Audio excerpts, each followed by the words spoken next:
Okay, so we are in call 4 of the What Say in. We are in 2019 here. So just a quick recap on what we have gone through in the first 3 calls. In the first one, we went through the topics of the setup of the real estate conversation, understanding that the effectiveness of our conversations is based on how we can set them up, and not in a setup in terms of, all of a sudden we're pulling the wool over somebody's eyes and not being anything but honest. But the setup in, we do this every day, so all the information that we provide to our clients day, and we know how to take them from A to Z. We have to walk them through the process so they feel like it's a partnership. Then we talked about setting appointments and the 3 requirements for setting appointments, getting the emails, and then we talked really a lot about the marketing conversation, which is how are price and time directly related in your conversations with the sellers to make sure that they get a clear picture on, if they've got a certain time frame, then that's going to affect the price that you put on the property and any reductions and stuff that come up. Then last week we had to send out the recorded one because we of course had the guest speaker with Jared in and did his presentation. So week's was on phone presentations and then pre-qualifying. I just want to add a little something to start today's call about pre-qualifying. If you are not pre-qualifying, well, let me back up. If you are not getting 75 to 80% of your listing appointments, not previews, your appointments that you're going on, and you have a chance to go out and get paperwork. If you're not getting 75 to 80% of those listings signed before you leave, 99% chance I would bet that it's probably because you're not pre-qualifying that appointment. And calling in and asking a few questions from the pre-qualifying script is not pre-qualifying. That's dabbling. So you're asking a few of the things, but when you're pre-qualifying, you're going down that entire list of questions that we provide you, the Mike Ferry pre-qualifying script, and you're going to have all the information that you need when you get out there. Another note about pre-qualifying, it's not designed for you to pre-qualify and then cancel appointments off the answers. So if you go out there if you pre-qualify and you know the property probably needs to be listed between 225 and 240, and the seller tells you he's got a price of, he won't go below 250 or 255, I'd encourage you, especially early on when you're building your business, go on the appointment. You'll be surprised with a great presentation how you might be able to help them understand the values and get it priced correctly. Doesn't mean you have to cancel it off the pre-qualifying conversation. It's so you can get more information and you don't walk in blind. Okay, so that brings us up to the go-to listing appointment. So I want to talk a little bit about the go-to listing appointment and challenges that people are having. So everybody right now, we got a little bit of background noise, but it's okay because I want everybody to be able to participate in this. What challenges right now from in the last 30 days has anyone had in terms of a go-to appointment? So what challenges, or even if you haven't had a go-to appointment in the last 30 days, that might be the case. If that's the case, what challenges are in your mind that you might have when you get out there? What's kind of got you a little bit nervous or that you feel like you need some help with on a go-to listing appointment?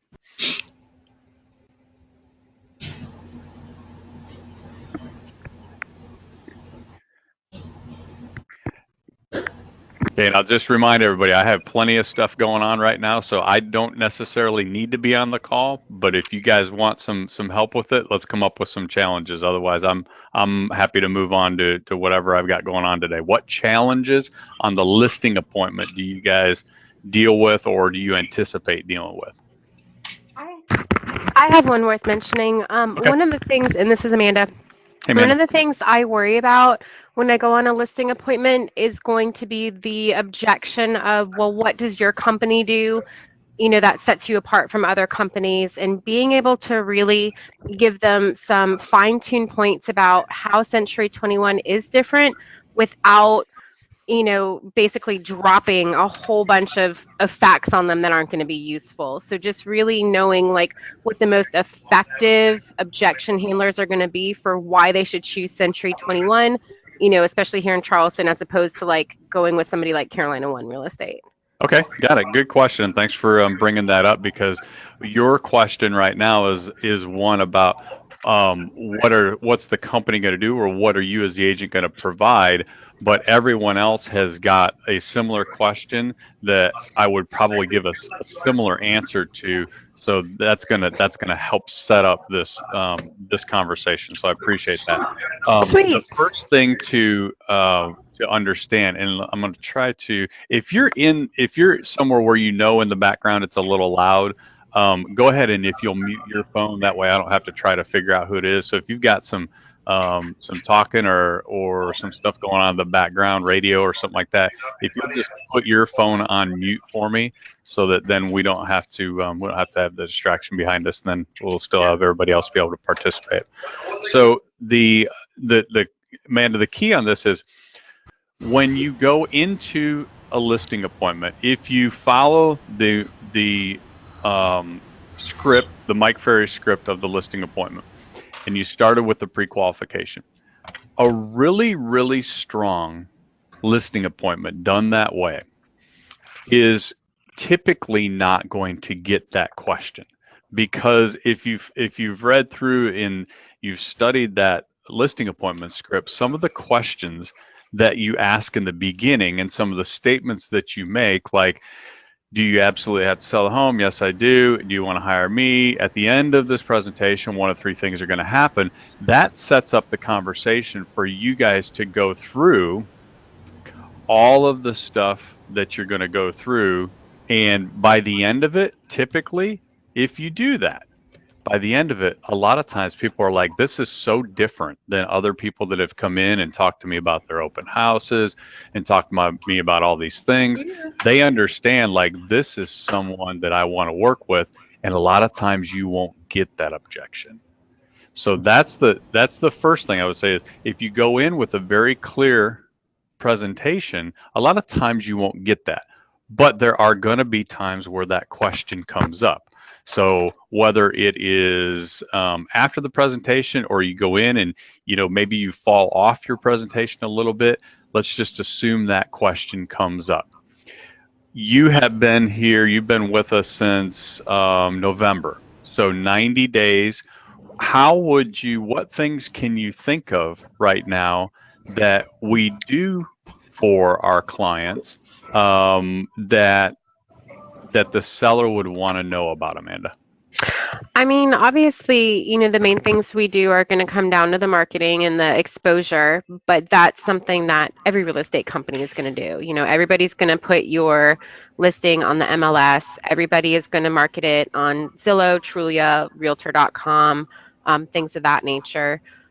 So, I guess one of the most important pieces of information to give to the seller, of course, is that we are going to create maximum exposure for the property to help you reach as many buyers as possible. So right there, when you say we're going to create maximum exposure, and you just said everybody puts them on the MLS and in other websites and stuff, when you say maximum exposure, what do you mean by that? What do you know what you're saying there? I mean, I know that we put the listing on over 200 websites so that it can reach buyers who aren't necessarily just here locally, but international websites. I know that we do additional efforts to boost listings on Zillow and online with keywords. So I would think those would all be important factors to include in that conversation. Okay, great. So anything that the important part is, you first have to understand, okay, really what am I doing, or what do I have the ability to do, and really, really understand 3, 4, maximum probably 5 things that you can talk about, because there are literally, I mean, there's probably thousands of different things that someone, if you got 5,000 agents together and said, all right, you guys all tell me everything you do to market a property, or everything that you think makes you different, there would literally be hundreds, if not thousands, of different things that people can do. So there's no way you'd be able to go through all those in Mm-hmm. a listing presentation. So the guidelines that I would give you is figure out 3, 4, maybe 5 things that you can talk about. And those are good ones. What do we do from a digital marketing? So where do we get our leads? How do we create lead funnels? And part of that might be having more conversations with myself or with Carolyn or somebody, Darren, who kind of understands it, Mm-hmm. so that you have a little bit more succinct script for that. Okay. And you actually understand it. Being newer, you may actually be like, well, man, beyond that, I'm not 100% sure.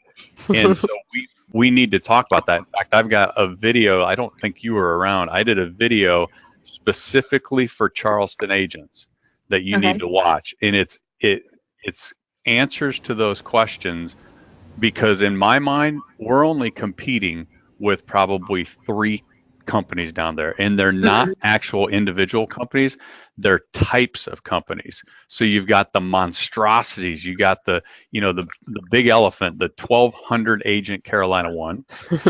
Then you have discount brokers. Mm-hmm. Then you have the rock stars, what I put, the rock stars, the billboard people, the massive advertising, TV, radio. Those are the only 3. And Mm-hmm. so and everybody else falls into one of those categories. So I laid out exactly some of the talk tracks and the conversations that you can have for that type of person. In Myrtle Beach, same exact scenario. We dominate the numbers. So right there, the simple answer for most people in Myrtle Beach is, well, I could go through all the things that we do to sell properties, but since we've been on top for the last 5 or 6 years, do you want me to spend 6, 7 hours going through all the things we do, or just show you our results? That really, we have a little bit of a benefit here at the beach because the numbers are they're overwhelming to some people. In Charleston, we've got to be a little bit more creative, but the result's the same. The objection handler is going to be more effective by how you say what you say than just what you're actually saying. So when somebody's asking the question, well, you finished your presentation, that was great. What are you actually going to do to sell my home? What makes you different? They're really not objecting to anything you said, and they really don't want to know 15 things that you're going to do on a daily or weekly basis. An objection like that is a question in their mind that hasn't been answered yet. Mm-hmm. They're giving you a heads up that we got to answer this. So that question isn't about what are you going to do to market it. It's, hey, I'm not sure, I like you, but I'm not 100% sure that I'm confident that you're the one. So tell me something else that sounds different than everybody else, and then let me go with, then I'll feel comfortable going with you. Does that make Mm-hmm. sense? Yeah, absolutely. Okay. All right, good.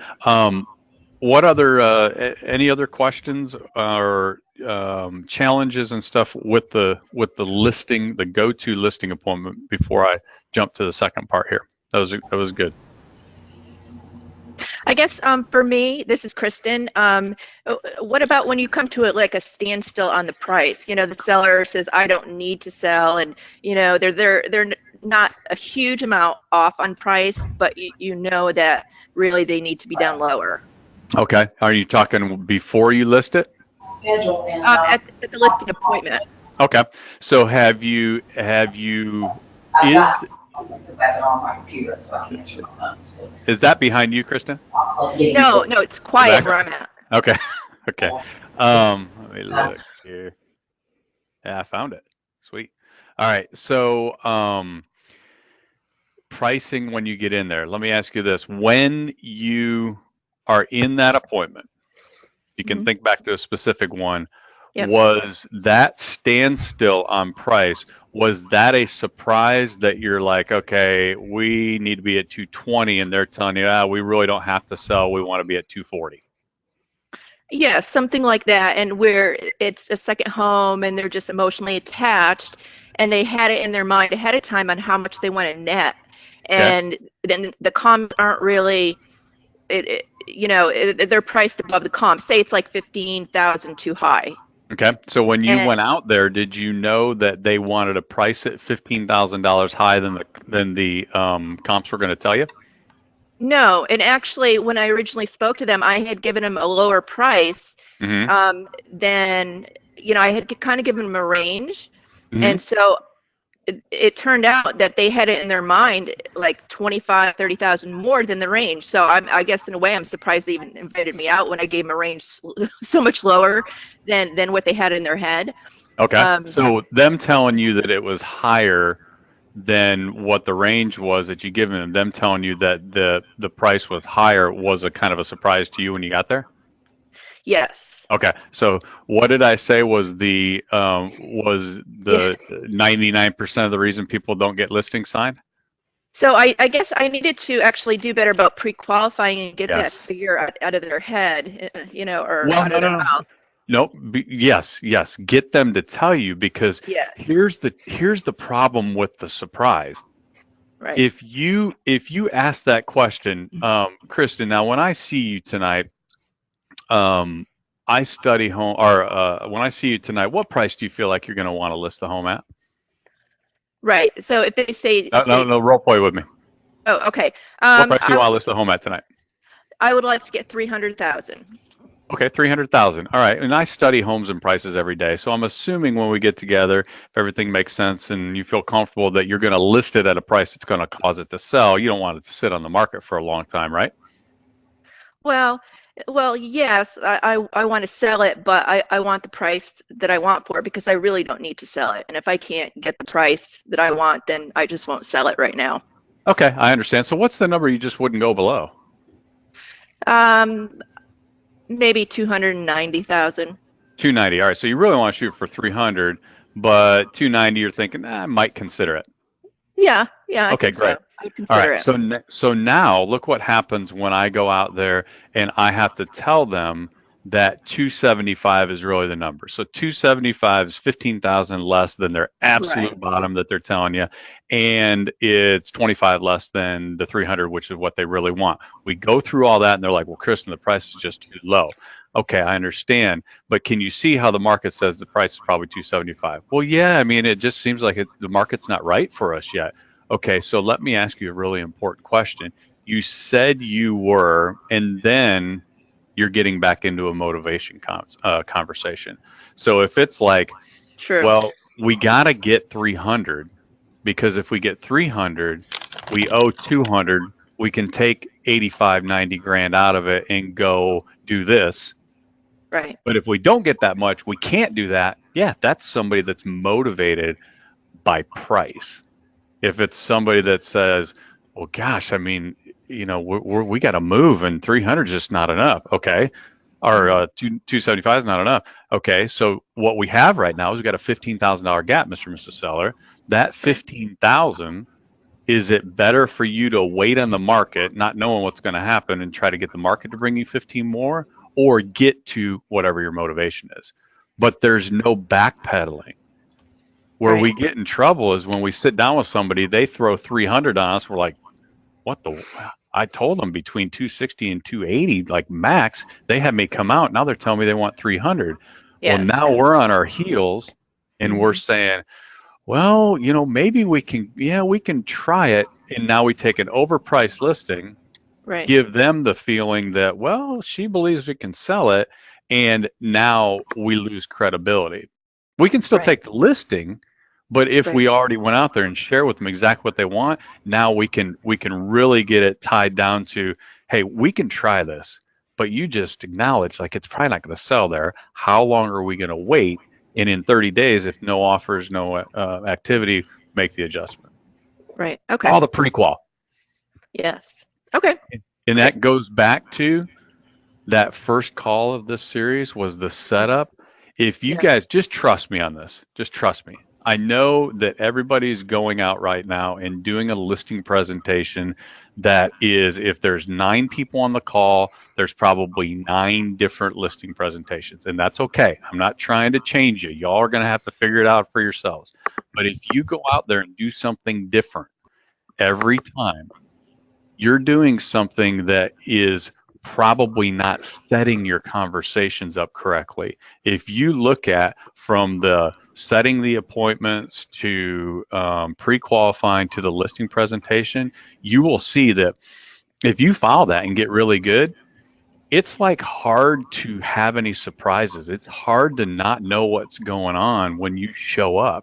And when you show up and know the answers to everything that they're looking at doing, and you've got a really good skill set in your conversation, the only listings you don't get are the ones you don't want. Okay. Mm-hmm. So the listing presentation and the pre-qual is really designed to get you everything you need to be just super confident when you go out there, and that's what wins listings. So let's talk a little bit. I want to finish up for probably the next couple minutes and go through. We've gotten through the listing presentation and they sign the paperwork. You've worked hard to get the listing. You worked hard to get the lead. Then you had to set the appointment. Then you had to talk about price. Then they actually said, "All right, we're ready to hire you." Let's talk about probably the most important part once you have the listing presentation is what do you do from that point? Because there's nothing worse than putting all that investment, time, and effort, and now you're going to get ready to actually spend real money on marketing and stuff. Nothing worse than to not set up the client and then lose the listing before it sells.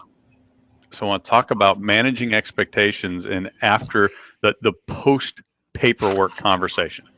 All right, so you've finished the paperwork, and what do we need to do? There's three critical parts that you need to cover. Number one is managing the client's expectations and future pacing them for future conversations that you may need to have with them about price. Now, what are future conversations that you might have to have with the seller about price? Obviously, it could be price reductions. Most likely, if it's not a price reduction, it can be the negotiation. So you're not always going to get a full price offer. It could be about what happens when you get a contract and go to closing. So managing the expectations. The second one is introducing your team. So everyone here most likely has somebody on their team. Even if you're a single agent, you likely have, you're using the listing coordinator, I know that, might be using the closing coordinator. Introduce them. Let them know if there's someone else that they're going to get an email from or anything from, now's the time to introduce them so they don't feel like there's a handoff. And then last is, okay, what's actually going to happen? When you leave here, what in the world are you going to do? So those are the 3 categories, okay? You are in your best rapport with a listing once they sign the paperwork and say, I want to put you to work. It's not your fault, but you are likely going to have a risk of losing rapport, losing credibility, losing some of that partnership from the time that you list it going forward. There's going to be times where they're really, really happy with you. And then there might be times where they're really, really upset with you. And it's no fault of your own. The best time that you're in the best rapport with them is right when you sign the listing paperwork, which is why you want to go through these things. So I'm going to cover 10 points that I suggest you get your conversation down so you know what to cover. And this doesn't take that long, but it's really, really important. This will not eliminate, but it's going to significantly decrease the chances that someone's going to pick up the phone in 30 days and decide to withdraw and say, I want off the market, because most of these things are through experience, the stuff that sellers don't like about us. All right. So number one is you got to tell them what's going to happen when you leave. You're excited. You got the listing paperwork. Congratulations. And now you walk out the door. You have to tell them what's going to happen when you leave. Little things. When are pictures going to take place? When do you think that it's going to be into the MLS? Who's going to bring a sign out? Who's going to put the lockbox on? All of that stuff is really important, because think, you're the seller. You just hired me. You have whatever your previous experience is with buying and selling properties is your previous experience. It's not mine. It's not anybody else's. You might think I'm literally going to have it on the MLS by the time that I get back to the office. Who knows? They have no idea what we have to do to put a listing in the MLS unless we tell them. So let them know what's going to happen from this point on. Number two is, when will the property be available for owners to see online? I swear, when people list a property, it is like getting pictures of their kids for the first time. They live in the house, but they are just dying to wait and get a look at their property on their computer screen. So let them know, realistically, here is what's going to happen, and here's when you're going to be able to see it online. And don't be super aggressive, because they don't have any expectations. If you tell them in the next 24 hours and you know it's probably going to be 48, you're setting yourself up for another phone call. So let them know. Usually it's dependent on the photographer. If you're taking your own pictures, great. If you're hiring somebody, give it some lead time. You know, my photographer is usually booked out 48 hours. I'm going to do my best to get it in shortly thereafter, but you know, this has got to happen. Let them know what the time frame is. Otherwise, if you haven't dealt with them yet, you're going to have sellers that are sitting there every couple of hours and Googling their address, and they're not finding anything, or they're finding the old listing that now comes up on Zillow from 2016. So they're looking for that stuff. Number three, who does what in your office or on your team? Who's who? If you have somebody that's going to be sending them the additional information that they need, or someone who they need to send their property disclosure back to, or rental income, or anything, let them know who that person is. Introduce them to who else that they will deal with or they will hear with. Most clients these days don't have an issue with you handing them off to work partly with someone else. Clients have an issue when you hand them off and don't set it up and tell them who they're being handed off to. If they know who the person is and what they do, and they understand this is actually a benefit for me, you're hiring more than one person, then they're going to love it. If all of a sudden they just start getting things from somebody else and they're like, well, where's my listing agent? Where's my listing agent? And most people have had an experience selling property where they didn't like it. And usually it was because they didn't know who to talk to. They didn't ever hear from their listing agent. So you don't want to get set up with that. Number four, what type of activity do you expect? So showing activity. And if you don't know, if you haven't had a lot of listings yet, look at or talk to some of the agents in the office. Say, listen, if I put something on the market, this price point, condo, single family home, what should I expect in the first week or so in terms of activity? Like, what's happening in that market? It's a lot different for a $600,000 condo than it is a $250,000 single family home right now. So if you got a $650,000 condo on the ocean front, next couple of weeks, you might only have one person that looks at it. You got a $250,000 home in a nice neighborhood and there's a lot of activity. You might have 12 showings in the first week.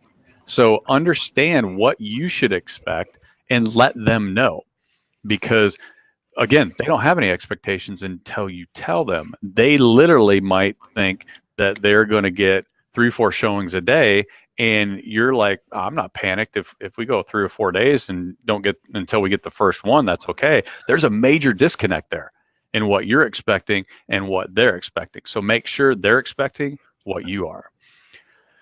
Number 5, when are you going to talk to them again? If you don't have plans on ever talking to them again, you better have somebody in place that does plan on talking with them. But you have to make sure that they understand, all right, from here, we're going to do all this stuff. Here's what you can expect. And by the way, I'm going to talk to you or communicate. If you're not committing to making a phone call to them, I'm going to communicate you when these things happen, when we have showings, when we have feedback, when we don't get feedback. Any of those things, let them know. Set those expectations. Number 6, future pace for price reviews and adjustments, and be clear on them knowing when you're going to do that or what criteria is going to cause that. So future pacing for price reviews. So Mr. Seller, I'm looking at your property weekly. I'm looking at your property every day. I'm reviewing it twice a month, whatever it is.